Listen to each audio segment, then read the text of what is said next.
Hello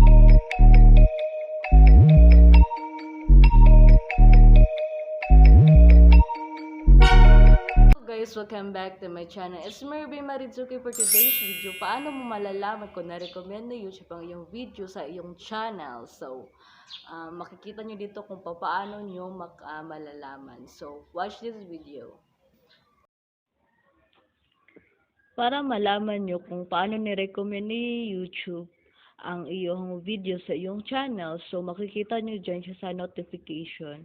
Once na-open nyo yung watch story nyo, dapat i-on nyo siya palagi para mag-notify si YouTube kung ano yung video ang i-recommend niya para sa mga manonood ng iyong channel. So, nandyan yung example, ang mga notification sa akin, ano yung ni-recommend ni YouTube sa akin.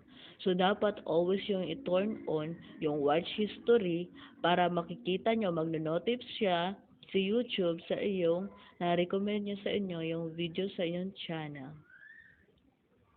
So, ayan na nga guys, sa panood nyo na talaga kung paano ni-recommend ni YouTube ang yung mga video sa iyong channel. So, nandyan yung example na panood nyo talaga, di ba? Nagno-notif. Dapat always turn your watch history talaga para malalaman. So, first time kong tinorn on talaga ang watch history. So, dahil dyan, nag-notif na kung malalaman ko talaga na nire-recommend. So, first time kong makikita kasi hindi naman ako always na nag-turn on ng watch history. Dati pa nung nag-start ako ng YouTube channel.